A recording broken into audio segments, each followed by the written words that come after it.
Good evening. Good evening. Okay, சொல்லுங்களேன். ஹரிஷ் கிட்ட என்ன மாதிரியான சேஞ்சஸ் வேணும் அப்படின்னு சொல்லி கேட்டாங்க. அவள்கிட்ட இருக்கிற பயம் போகணும், ஃபர்ஸ்ட் அவளோட கான்சென்ட்ரேஷன் இம்ப்ரூவ் ஆகணும். இந்த ரெண்டு விஷயங்கள் தான் மெயினா நான் அவள்கிட்ட எதிர்பார்த்தது. எவ்வளவு நாளுக்கு அப்புறம் பாத்தீங்க கிளாஸ்? எனக்கு 2 வீக்ஸ் அந்த ஃபர்ஸ்ட் கிளாஸ் அட்டெண்ட் பண்ணாங்க. அதுக்கப்புறம் இந்த செகண்ட் வீக் போயிட்டு வந்ததுக்கு அப்புறமாவே பாத்தீங்கன்னா அந்த சேஞ்சஸ் என்ன சேஞ்ச் முதல்ல பாத்தீங்க? ஸ்ரீமதி வந்து முதல்ல கான்ஃபிடென்ட் லெவல் ரொம்ப கம்மியா இருப்பா. ஓகே, பயப்படுவா, எதை எடுத்தாலும் ரொம்ப பயப்படுவா. பட் இப்ப வந்து பாத்தீங்கன்னா சியா கோர்ஸ்ல நான் சேர்த்து விட்ட பின்னாடி அவளுக்கு கான்ஃபிடென்ட் லெவல் ரொம்ப இன்க்ரீஸ் ஆயிருக்கு. சோ அகாடமிக் சைடுல உங்களுக்கு இம்ப்ரூவ்மென்ட் அதிகமா தெரியுதா, பிஹேவியர் சைடுல தெரியுதா? ரெண்டுலயுமே தெரியுது. பிஹேவியர் சைடு பாத்தீங்கன்னா எல்டர்ஸ்க்கு ரொம்ப ரெஸ்பெக்ட் கொடுக்குறோம். அந்த ரெஸ்பெக்ட் கொடுக்கிறது, யாராவது பார்த்தா அந்த வணக்கம் சொல்றது, அது வந்து it was amazing for me. ஏன்னா நம்ம எவ்வளவு தடவை சொல்லியிருக்கோம், வந்தா யாராவது வீட்டுக்கு வந்தா கிரீட் பண்ண அப்படின்னு சொல்லிட்டு, but he was not doing it. ஆனா அதே கிளாஸ் போயிட்டு வந்ததுக்கு அப்புறம் பாத்தீங்கன்னா he was doing it.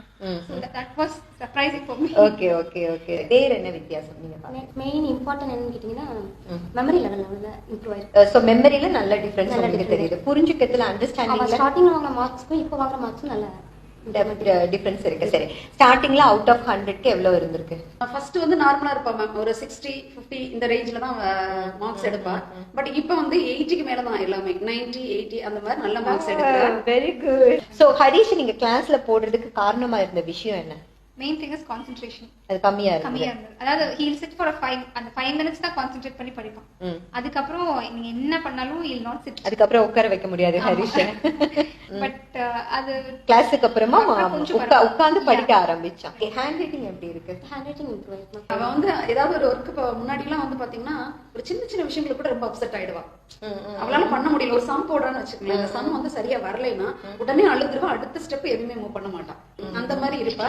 இப்ப அந்த மாதிரி இல்ல, என்னால முடியும், நான் ட்ரை பண்ணுவேன். அந்த ட்ரைன்ற வேர்டே இப்பதான் நம்ம வந்திருக்கு. ரொம்ப சேஞ்சஸ், நிறைய சேஞ்சஸ் இருக்கு. ரொம்ப ஹாப்பியா இருக்காங்க. ஓகே, அது இல்லாம வேற என்னென்ன சேஞ்சஸ் நீங்க பாத்தீங்க?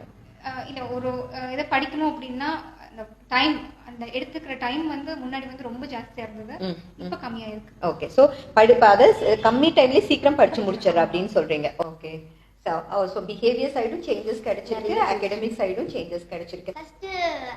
ஃபர்ஸ்ட் நான் பியா கோர்ஸ் போறதுக்கு முன்னாடி எப்பவுமே அனிமல்ஸ் பார்த்து எனக்கு பயமா இருக்கும். அப்ப சில பேர் அனிமல்ஸ் அடிப்பாங்க, நான் சும்மா இருந்துருவேன்.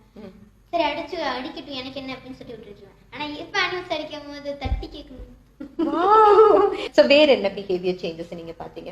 Almost he keeps his things clean. அந்த எடுத்து வைக்கிறது, அவரோட திங்ஸ் எடுத்து வச்சுக்கிறது, ஸ்கூலுக்கு போயிட்டு வந்தா பேக்ஸ் ஷூஸ் எல்லாமே வந்து சம்வாட் அங்க இங்கன்னு த்ரோ பண்ணாம ப்ராப்பரான பிளேஸ்ல எடுத்து வைக்கிறது, இதெல்லாமே அந்த பிஹேவியர் சேஞ்சஸ் அத நீங்க பாக்குறீங்க. டியா மாதிரியான கிளாஸ் இல்லாம போயிருந்தா ஸ்ரீநிதி பெருசாகும் போது என்னென்ன நெகட்டிவ்ஸ்